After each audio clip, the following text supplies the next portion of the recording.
로마서 3장 1절에서 18절까지입니다.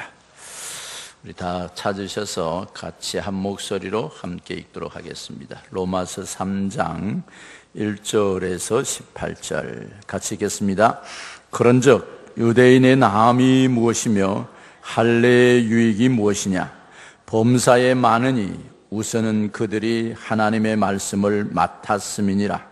어떤 자들이 믿지 아니하였으면 어찌하리요? 그 믿지 아니함이 하나님이 미쁘심을 패하겠느냐? 그럴 수 없느니라. 사람이 다 거짓되되 오직 하나님은 참되시다 할지어다. 기록된 바 주께서 주의 말씀에 의롭다 함을 얻으시고 판단받으실 때에 이기려 하심이라 함과 같으니라. 그러나 우리 불의가 하나님의 의를 드러나게 하면 무슨 말하리요? 내가 사람의 말하는 대로 말하노니 진노를 내리시는 하나님이 불의하시냐? 결코 그렇지 아니하시리라. 만일 그래하면 하나님께서 어찌 세상을 심판하시리요? 그러나 나의 거짓말로 하나님의 참되심이 더 풍성하여 그의 영광이 되었다면 어찌 내가 죄인처럼 심판을 받으리요? 또한 그러면 선을 이루기 위하여 악을 행하자 하지 않겠느냐? 어떤 이들은 이렇게 비방하여 우리가 이런 말을 한다고 하니 그들은 정죄받는 것이 마땅하니라. 그러면 어떠하냐? 우리는 나으냐? 결코 아니라. 유대인이나 헬라인이나 다 죄 아래에 있다고 우리가 이미 선언하였느니라. 기록된 바 의인은 없나니 하나도 없으며 깨닫는 자도 없고 하나님을 찾는 자도 없고 다 지우참게 무익하게 되고 선을 행하는 자는 없나니 하나도 없도다. 그들의 목구멍은 열린 무덤이요 그 혀로는 속임을 일삼으며 그 입술에는 독사의 독이 있고 그 입에는 저주와 악독이 가득하고 그 발은 피 흘리는데 빠른지라. 파멸과 고생이 그 길에 있어 평강의 길을 알지 못하였고 그들의 눈앞에 하나님을 두려워함이 없느니라 함과 같으니라. 아멘. 할렐루야. 옆 사람 인사합시다. 이번 주일에 꼭 주님하고 동행하십시오. 오늘 저는 인간은 다 죄인입니다라는 말씀으로 좀 나누려고 합니다. 독일의 위대한 철학자 칸트의 아버지가 하루 이제 고향인 폴란드의 실레시아라는 가는 길에 이제 길을 가게 되었어요. 말을 타고 산속을 넘어서 가야 되는데 그냥 산속에 가다가 강도들을 만나요. 강도들을 만나니까 어떡합니까? 이제 가진 거 다 빼앗겼죠. 그래서 이제 다 주었어요. 이게 전부냐? 물으니까 전부다. 그러면 가라. 말도 빼앗기고 지갑도 빼앗기고 자기가 즐겨 있는 이제 기도 노트도 빼앗기고 다 빼앗겼어요.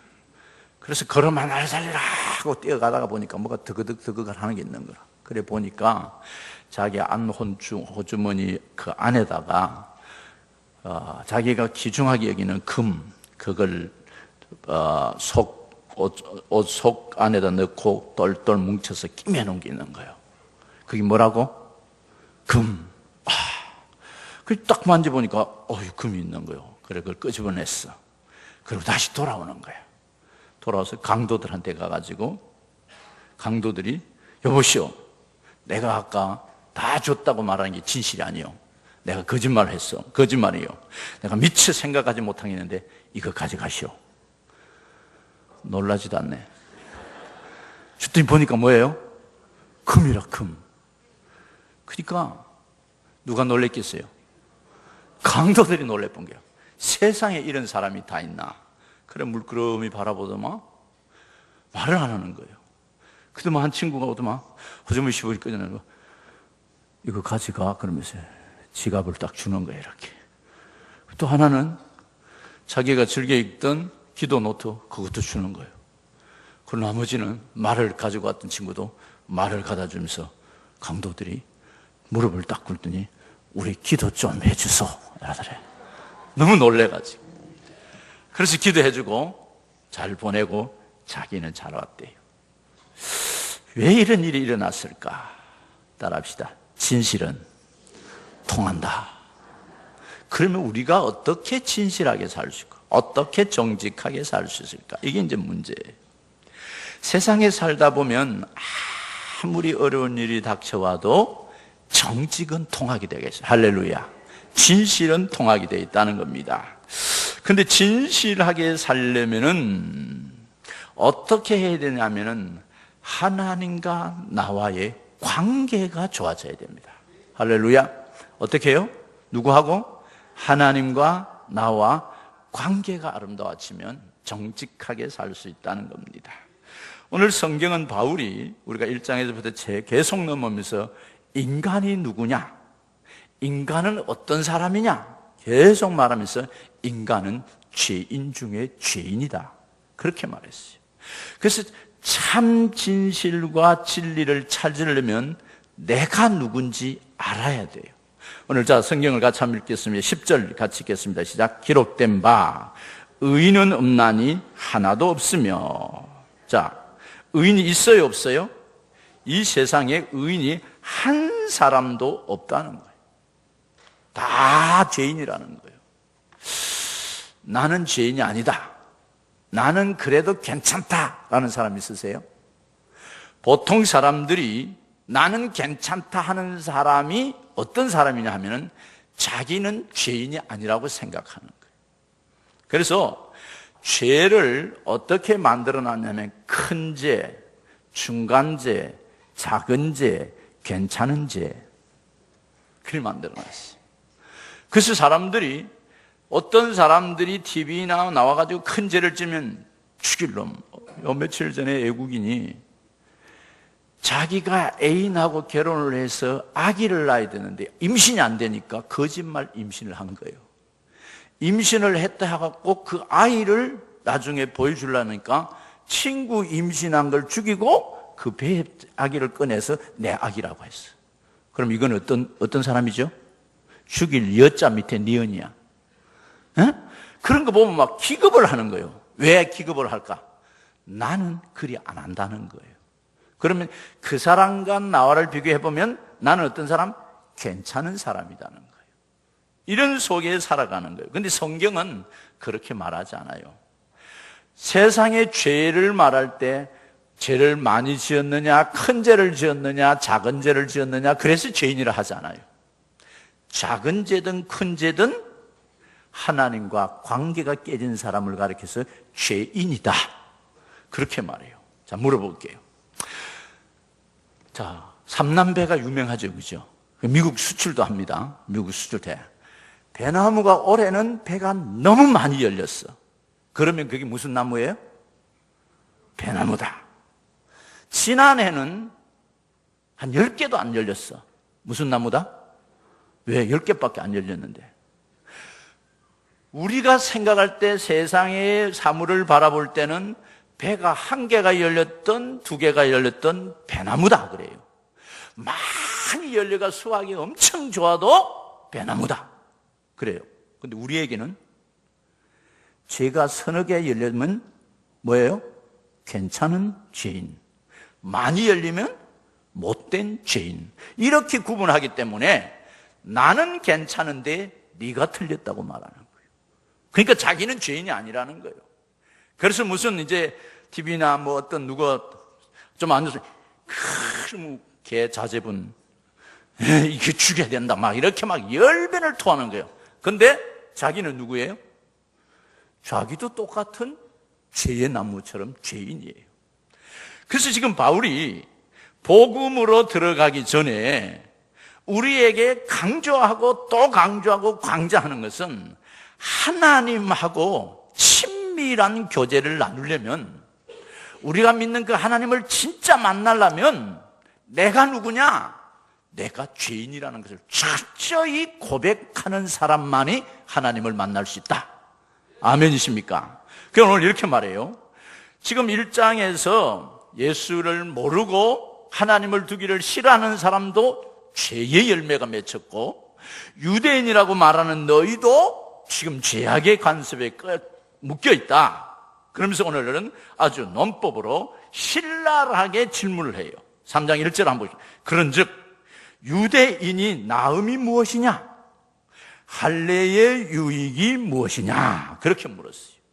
왜 이렇게 했느냐면 유대인이라고 말하면서 나는 괜찮은 사람이다.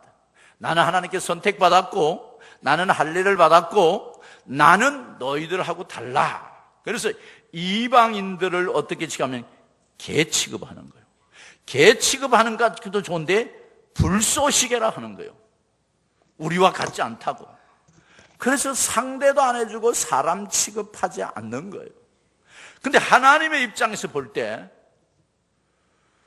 이방 사람이나 유대인이나 다 죄인이라는 거예요. 바꿔 말하면 나는 서울상교회를 오래 다녔어. 그리고 나는 직분이 있어. 장로도 되고 안수집사도 되고 권사도 되고 집사도 됐어. 나는 온 지 한두 달밖에 안 됐어. 누가 더 거룩한 사람이에요? 자칫 잘못하면 나는 오래 믿었기 때문에 나는 거룩하고 너는 이제 왔기 때문에 생자백이니까 너는 죄인이고 나는 아니다 이럴 수 있다는 거예요. 유대인처럼. 이것 가지고는 안 된다는 거예요. 그러면서 바울이 물었어요. 유대인이냐? 유대인이 남이 무엇이냐? 할례 받았다고? 네 몸에 구원의 표, 하나님의 선민의 표가 있다고? 그럼 그게 뭐 어떻단 말이냐? 그러면서 바울은 이렇게 말했어요. 자, 2절 한번. 범사에 많으니 우선은 그들이 하나님의 말씀을 맡았음이니라. 네가 유대인이라는 게 중요한 게 아니고 할례 받았다는 게 중요한 게 아니고 진짜 중요한 것은 말씀을 붙들고 사느냐 이 말이에요. 옆 사람 물어봐요. 이번 주간에 성경 좀 읽으셨습니까? 물어봐. 바빠서 못 읽었습니다. 그럼 또 이러면 그러면 밥은 잡수셨습니까? 예, 배가 터지도록 먹었습니다. 우리의 육신을 위해서는 어제도 결혼식 가가지고 나도 많이 먹었어. 옆에 보니까 참 잘 먹더라고. 맛있게 먹었어요. 맛있게 먹는 게 죄 아니에요. 육신에 의해서는 열심히 먹어요. 그러면 우리에게, 예수 믿는 우리에게 주님이 뭐라고 말하냐면 너가 그냥 집사기 때문에 장로기 때문에 목사기 때문에 천국 가는 것이 아니고 하나님의 말씀을 맡은 자라면 하나님과 영적인 교제를 누리라 이 말이에요. 할렐루야. 이번 주간에 영적 교제의 풍성히 누리시는 은혜가 있기를 바랍니다. 그래서 범사에 많으니 그랬어요. 많으니 하나님이 우리들에게 풍성한 은혜를 주셨어요. 예수 믿는 사람하고 예수 안 믿는 사람하고 뭐가 다른지 아세요? 보는 세계관이 달라요. 생각하는 사고가 달라요. 바람 부는 소리를 들어도 주님의 음성을 들을 수 있어야 되고 낙엽 치는 소리를 들어도 주님, 꽃이 피는 3월에 꽃이 피는 거 보고 작천적 벚꽃 피는 거 보고도 하나님이 살아계심을 노래해요. 할렐루야. 근데 하나님이 없는 사람은 벚꽃만 좋아하는 거예요. 벚꽃만. 유대인은 하나님이 너희들을 선민으로 선택했다면 하나님의 이름을 높이고 하나님을 사랑하고 하나님 안에서 살아야 되는데 자기만 그 직분만 선민이라는 그 틀만 가지고 살아간다는, 그러면 안 된다는 거지. 하나님이 유대인을 뽑을 때 열방 중에서 뽑았어요. 그리고 언약을 맺어주고 보증의 할례까지 해주셨어요. 그러니까 얼마나 많은 것을 주신 거예요. 그러면 어떻게 살아야 되느냐? 말씀을 맡았기 때문에 말씀대로 살아야 된다라는 것입니다. 그러면 이 말씀대로 사는 사람들의 삶을 보면 말씀이 뭡니까? 하나님과 나와의 관계예요. 하나님이 우리에게 말씀해 주셨다는 거예요. 로마서 9장 4절에 보면 이 유대인들에게 주신 게 많아요. 양자됨, 영광, 언약, 율법 세우심, 예배, 약속, 하나님하고 풍성히 누리도록 주셨어요. 여러분, 하나님 우리에게 풍성히 주신 게 뭐예요? 나는 하나님하고 교제를 딱 두 가지가 좋더라. 하나는 말씀이 좋고 하나는 기도가 좋아요. 또 한 가지 더 한다면 찬송이 좋고. 기도해서 아버지 하고 부르면 아버지가 응답을 해요, 안 해요? 제가 이제 목장에 가보니까 우리 목장이 얼마나 열심히 하는지 모르겠어요. 내가 감동을 막 받았어요. 우리 목자님들이 얼마나 열심히 하는지. 또 목원들이 삶의 현장에 막 말씀대로 살려고 몸부림치는 모습을 보니까 막 살아있네 이러는, 살아있네. 이런 감정이 있었어요. 회사에 가서 죽겠대. 왜? 자기 상사가 장로님인데 회식만 하면 술 먹으라 한다는 거예요. 나는 안 먹으니까 그래 믿는 게 아니고 너무 남을 힘들게 하지 말고 그래도 한 잔씩 하면서 믿어라. 물어볼게요. 예수 믿는데 핍박을 누가 해요? 세상 사람들이 해요? 성도가 해요? 세상 사람들보다 성도 때문에 핍박을 더 당해요. 세상 사람들 때문에 교회가 욕먹어요? 교회 때문에 교회가 욕먹어요? 교회 때문에 교회가 욕먹을 수 있어요. 세상 사람들 때문에 예수님이 욕먹는 게 아니고 그리스도인들 때문에 욕먹는 때가 있다는 거예요. 왜? 형식적으로 예수 믿으면 나는 유대인이다, 나는 서울상교회 다닌다, 나는 집사다, 나는 뭐다, 그것만 가지고 내놓으면 우리가 살아가는데 삶이 풍요롭다. 참 그래도 저희 교회 목장에 가서 들어보니까 삶의 현장에서 몸부림치면서 싸워가면서 주님 뜻대로 살려고 하는 모습이 할렐루야 살아있다는 겁니다. 하나님이 반드시 넉넉히 지켜주실 것입니다. 너희들이 말씀을 맡았다는 겁니다. 이 말씀 로고스, 하나는 레마, 하나는 기록된 말씀이고 이 말씀을 읽고 가슴에 묵상하면 레마로 하나님의 말씀으로 들려지는 거예요. 그래서 우리 속에 하나님의 사람으로 풍성하게 살아갈 수 있도록 해주셨다. 그래서 성도가 하나님과 깊은 은혜를 나누기 위해서는 나라는 존재가 철저하게 죄 있는 것을 고백하고 하나님의 도움이 없으면 못 살겠습니다. 오늘도 이제 여러분들 제가 칼럼란에다가 앞에 헌신대에 대해서 써놨어요. 앞으로는 이제 헌신대에 나와서 기도하시길 바랍니다. 기도해달라고 부탁하시길 바랍니다. 목사님 와서 안수해 주십시오 하지 말고 여기 나오면 안수해 줘요. 오늘도 우리 목사 한 분이 이제 3주 동안 서울로 출장을 가요. 서울로 가서 이제 일을 해야 돼요.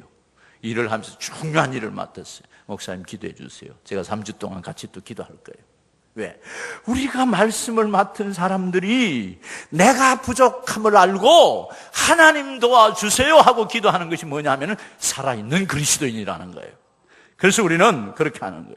두 번째 또 이렇게 말해요. 어떤 자들은 3절에 이렇게 말해요. 어떤 자들은 믿지 아니하였으면 어찌하리요? 그를 믿지 아니하며 하나님의 믿부심을 피하겠느냐? 그럴 수 없느니라. 사람은 다 거짓되되 오직 하나님은 참되시다 할지어다. 하나님이 고귀한 은혜를 주셨어요. 그런데 안 믿어요. 그럼 어떻게 해요? 만약에 하나님이 믿으라고 은혜를 줬는데 내가 안 믿으면 그러면 하나님이 하시던 일을 포기할까요? 포기한다 안 한다? 포기 안 해요. 그래서 이렇게 이제 우리가 신방을 간다는 사람들이 물었어요. 아이고 신앙생활 잘해요. 아이고 목사님 걱정하지 마세요. 나는 모태신앙입니다. 모태신앙. 모태신앙을 하는 사람은 신앙생활을 지금 잘하고 있는 거예요? 못하고 있는 거예요? 모태신앙이니까. 우리 아버지 장로님이고, 우리 아버지 목사님이라니까. 그런 사람들은 대부분 보면 엉터리 신앙이에요. 모태신앙만 울려먹고 다니는 거예요. 아버지만 울려먹고 다니는 거예요. 자기 신앙 고백이 없는 거예요. 그러면 어떻게 해요? 하나님이 내가 예수를 열심히, 내가 주님 뜻대로 안 산다고 하나님이 포기하느냐? 아니에요. 하나님은 믿으시기 때문에 다 하나님은 하세요. 누구를 통해서? 하나님의 기뻐하는 사람들을 통해서 하신다는 거예요. 그래서 우리는 항상 하나님 앞에 어떤 자세로 살아야 되느냐 하면 하나님을 기쁘시게 하는 자들로 살아야 된다라고 말씀합니다.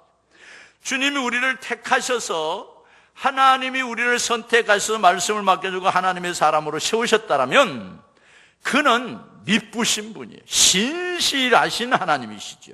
신실하신 하나님이시기 때문에 그가 일을 하시는 거예요. 내가 안 한다고 하나님이 포기하는 거 아니에요? 내가 안 하면 하나님도 못하겠지. 이 생각하면 큰일 나는 거예요. 하나님은요, 안 하시는 사람은 내버려 두고 하기를 소원하는 사람을 통해서 일하십니다. 할렐루야. 그래서 우리는 날마다 하나님의 나라를 위한 소원을 품으셔야 돼요. 왜? 하나님은 신실하시면서 이스라엘이 우리에게 모든 삶들을 이스라엘 역사가 우리에게 보여주셨어요. 하나님은 오늘 또 정확하게 일을 하세요. 한 번도 바뀐 적이 없어요. 봄이 와야 되는데 여름이 갑작스레 온 적 없어요. 여름이 와야 되는데 겨울이 온 적이 없고, 지구가 돌아가는 공정과 자전을 한 번도 바꾼 적이 없고 정확하게 운행하시지요. 이스라엘 백성들이 가나안 땅을 정탐하기 위해서 각 지파에 사람을 뽑았어요. 한 명씩 똑똑하고 영리하고 모든 일을 잘하는 사람 뽑아 12명을 가나안 땅에 보내서 40일 동안 정탐을 합니다. 그리고 가서 다 돌아보고 돌아와요. 돌아와서 보고를 합니다. 10명의 보고는 아주 거창했습니다. 안 됩니다. 가면 죽습니다. 그 사람들은 키도 크고 철병거도 가지고 전쟁에 유능한 용사들입니다. 우리는 양을 기르는 유목민입니다. 전쟁도 제대로 못하면 들어갔다는 다 그들이 밥이 되고 다 죽습니다. 전부 부정적인 보고를 하니까요, 모여서 듣던 백성들이 좌절을 하는 거예요. 좌절. 목장 모임에서도요, 나눌 때 처음에 은혜하는 사람이 스타트를 끊어야 돼. 그래야 전체 나누기가 합니다. 처음부터 막 엄청 어려운 걸 끊어놓으면 다 어려워져. 근데 이 10명이 스타트를 어려운 걸 딱 끊어놓으니까 어떻게 해요? 전부 기가 다 죽어 있어요. 그때 여호수아 갈렙이 아닙니다. 당신들이 하는 말이 하나도 틀려 99.9%가 다 맞습니다. 그들이 네피림이고 장대하고 강하고 큰 군사고 우리 들어가면 어쩌면 그들에게 맞아 죽을 수도 있습니다. 그러나 한 가지를 아십시오. 우리는 하나님이 계시다는 겁니다. 할렐루야. 하나님 뭐지 하는 거.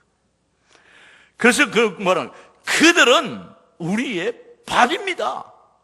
하나님이 그 땅을 주신다고 약속하셨고 그 땅을 이루실 분이 미쁘신 분은 하나님입니다. 누구만 들어갔어요? 10명은 못 들어가고 여호수아 갈렙만 그 땅을 젊은 세대를 대고 들어갔어요. 불가능하다고 보고한 그들은 뭐가 나오냐? 하나님의 신실하심을 몰랐어요. 하나님의 미쁘심을 몰랐어요. 우리가 안 하면 일이 안 되는 줄 알았어요. 그런데 여호수아 갈렙은 하나님의 신실하심을 알았지요. 그래서 하나님을 원망하기보다는 하나님에 대해서 불평하기보다는 그분은 신실하시기 때문에 그 약속을 이루실 것입니다. 그래서 그 일을 행하고 나오시죠. 사랑하는 성도 여러분, 우리가 주님께 살아가면서 살아갈 황배는 만약에 우리를 선택했는데 우리가 아무것도 안 하면 하나님 일이 됩니까? 하나님은요, 돌들을 들어서도 아브라함 자녀로 만들 수 있어요. 그렇기 때문에 우리는 하나님의 신실하심을 믿어야 돼요. 실패의 원인은 불신앙 때문에 하나님을 하고 믿지 못하는 것 때문에 그렇다는 거예요. 그래서 하나님께서 오늘 우리들에게 말씀하신 소재는 뭐냐 하면 하나님이 신실하시기 때문에 하나님이 미쁘시기 때문에 다 이루어내신다. 그 하나님을 바라봐야지 내가 유대인이니까 내가 할례 받았으니까 나는 율법이 있으니까 그것 가지고는 안 된다라는 것입니다. 세 번째는 이렇게 말해요. 세 번째 뭐라고 말씀하시냐면 주께서 그럴 수 없는데 하나님은 참되시다라고 말씀하니까 5절을 한번 보시기를 바랍니다. 같이 읽겠습니다. 자, 그러나 우리 불의가 하나님의 의를 드러내게 하면 무슨 말 하래요? 내가 사람의 말하는 대로 말하느뇨? 진노를 내리시는 분은 하나님이 불의하시냐? 결코 그렇지 아니하시다. 불의가 하나님의 의를 드러내게 하면 무슨 말 하겠습니까? 하여튼 바울이 논법적으로 아주 고귀하게 말해요. 우리가 죄인인데 죄인이기 때문에 하나님의 영광을 드러내지 못한다고 하는데, 그러나 죄인들도 가끔 대단한 일을 하는 일이 있다는 거예요. 죄를 지면서 엄청난 일을 하는 사람. 그게 누구냐? 가룟 유다다. 가룟 유다가 예수님을 안 팔았으면 어떻게 십자가에 달려 돌아가겠느냐? 그러니까 가룟 유다는 대단한 일을 한 거다, 그 말이에요. 그런데 성경 뭐래요? 만약 그렇다면 어떻게 하나님이 진노를 내리시겠느냐? 그런 것이 옳다라면 아니라는 거예요.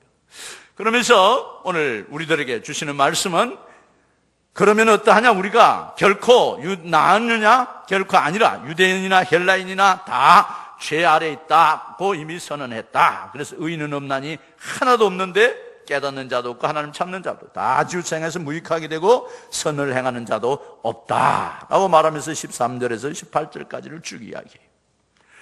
11절에서 17절까지 보면은 깨닫는 사람도 없고 하나님을 찾는 사람도 없고 선한 일을 하는 사람도 없고 목구멍은 열린 무덤이고 다 혀는 독사의 독을 말하고 발은 피 흘리기를 좋아하고 없다 없다 없다 하는 말을 계속 말해요.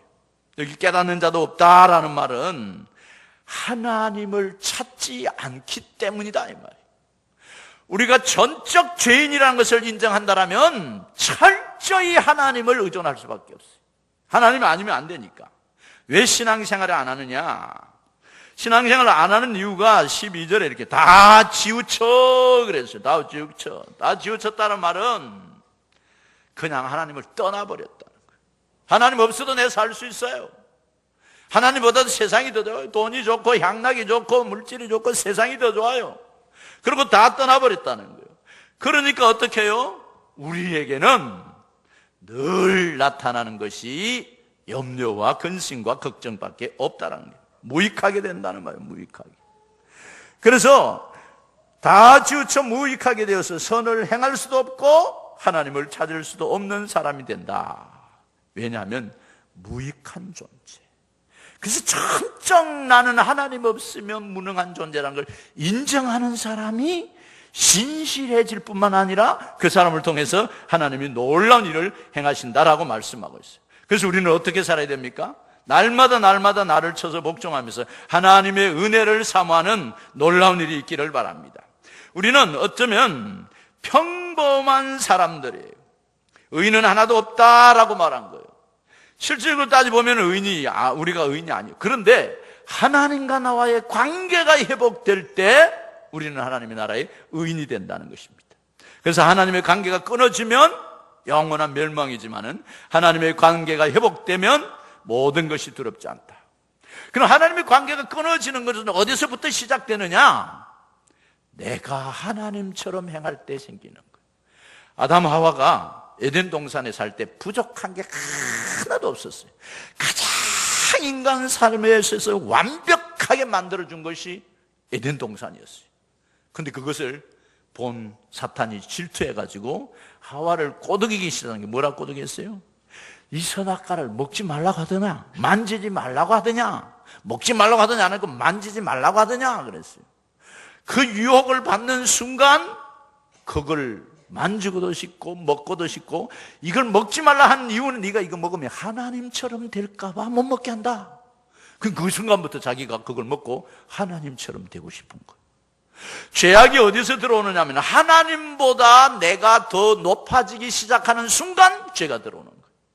하나님보다 내가 더 커지는 순간 우리가 하나님과 관계가 깨지는 것이지. 그래서 선악과를 딱 따먹고 난 다음에는 인간이 하나님과 관계가 깨져요. 조금 잠깐도 내 뼈 중에 뼈요 살 중에서 Oh my love 이라고 막 하는 게 아담 보고 야 너 왜 그러냐? 너 숨이 떨려. 왜 떠냐? 선악과 먹었냐? 먹었어요. 왜 먹었냐? 저 여자가 줬어요. 저 여자가 조금 전까지는 내 뼈 중에 뼈 당신 없으면 난 못 살아 이래놓고 이제는 핑계대고 있대. 핑계. 왜 그러냐? 하나님과 깨지면 떠나면 자동적으로 나타나는 게 죄악과 원망과 불평이 나타나게 된다. 그래서 우리 속에 날마다 나 같은 죄인을 하나님이 사랑해서 예수 그리스도를 보내주셔서 구원 얻기 위해 보내주셨다라면 그분을 내 마음의 주인으로 영접하는 은혜가 있기를 바랍니다. 여러분, 우리가 어린 자녀들을 길러보면 어릴 때는 말 잘 떠요. 엄마 없으면 못 살아. 엄마가 최고고 우리 아빠는 못하는 게 없어. 완전 그냥 모든 것을 만능이야 만능. 중학교쯤 가보면 우리 아빠도 별거 없네. 못하는 게 많네. 아빠 묻지 마세요. 문 쾅 닫고 들어가 말 안 해. 왜? 지가 컸다는 거예요. 지가 좀 컸다는 거예요. 지가 컸다고 생각할 때는 관계가 이렇게. 그럼 나는 부족해. 이러면 서로 관계가 좋아지는 거예요. 그래서 우리는 하나님과 나 사이는 하나님의 그 신실하심과 크신 사랑 앞에 날마다 우리 자신을 부족한 것을 느끼기 시작하면 하나님은 신실하셔서 우리를 인정해 준다. 그래서 내가 가장 하나님과 아름다운 관계를 맺기 위해서는 철저히 내가 죄인인 것, 나가 부족하고 내가 연약하다는 걸 생각하셔야 돼요. 여러분, 우리가 얼마나 부족하느냐며. 하루도 내 마음대로 되는 일이 별로 없어요. 옆 사람이 물어, 댁은 잘 돼요? 물어봐. 잘 될 것 같으면 부도 안 나지. 잘 될 것 같으면 사업 실패 안 하지. 잘 될 것 같으면 다투지도 않지. 날마다 나라는 존재가 살아나는 순간 나는 무너지고 깨어질 수밖에 없어요. 그래서 주님은 우리에게 부족한 것은 바로 내가 하나님보다 더 높아질 때. 부자 청년이 찾아왔어요. 선생님, 내가 어떻게 하면 영생을 얻었습니까? 그래, 말씀을 다 지켜라. 말씀 다 지켜. 도둑질 할 말, 살인하지 말라, 간음하지 말라. 다 지켰습니다. 오, 대단하구나. 그런데 네게 지금 돈이 많구나. 그러면 그 돈을 가난한 사람들에게 좀 나눠주거라. 그때 부자는 근심하며 돌아갔다 그랬어요. 하나님과 관계가 안 돼. 왜? 이것이 내 것인 줄 생각하고 이것만이 내 인생의 최고라고, 하나님보다 더 크다라고 생각했기 때문에, 그것 때문에 막혀서 하나님을 영접하지 못하고 돌아갔다. 청년의 죄는 율법을 지키고 지키지 않는 것이 아니고 마음에 하나님 두기를 싫어했기 때문에 그에게는 염려가 찾아왔다라는 것입니다. 그래서 윤리적인 죄보다 어떤 가장 큰 죄는 뭐냐? 영적으로 하나님과 나와의 관계가 깨어져서 멀어지는 것이 나를 파멸하는 것이다. 얼마든지. 그래서 항상 우리 속에 싸워야 할 교만이 있다라면, 하나님보다도 내가 뭘 더 사랑하는가? 하나님보다도 뭐에 더 묶여 있는가? 하나님보다 어떤 게 더 큰가? 그래서 어떤 학생이 예수를 믿고 큰 은혜를 받았는데 아빠가 예수를 안 믿는 거라. 그래서 아빠한테 가가지고, 아빠, 예수 믿어야 돼. 예수 안 믿으면 우리의 인간의 죄가 영원히 멸망되고 아버지 그 죄가 용서받을 수 없어. 그 큰 죄를 어떻게 할까? 아버지가 너 발대면, 야 이놈의 자식아, 내가 무슨 죄를 지었단 말이야? 내가 살인을 했냐, 도둑질을 했냐, 나 물건을 훔쳤냐? 난 죄 짓다는 거는 너희들 키우려고 내가 어떤 때는 이놈의 자식아 하고 뭘 한 거, 그런 것밖에 없다. 자기는 죄인이 아니라는 거예요. 그러니까 예수가 들어갈 틈이 없지요. 사랑하는 성도 여러분, 우리가 이 땅에 살아가면서 철저하게 깨어져야 할 부분이 뭐냐면, 나는 무능한 죄인입니다. 그래서 아무것도 할 수 없는 나약합니다. 그러나 예수의 보혈로, 예수 그리스도가 이 땅에 찾아오셔서 우리를 살리시고 품어주시고 은혜 주셔서 하나님의 사람으로 세워주시겠다고 말하고 있습니다. 그래서 그 하나님 앞에 서면은 그분과 함께함으로 존귀한 하나님의 나라를 세워갈 수 있습니다. 철저히 나를 내려놓고 예수 그리스도만 높이는, 내가 죄인인 것을 고백할 때 주님의 능력이 나타납니다. 이런 은혜가 우리 가정과 우리 삶의 현장에 흘러가서 가장 힘들고 어려운 사람들도 나 같은 죄인이라는 것을 알고 품고 사랑하는 은혜가 풍성하기를 주님의 이름으로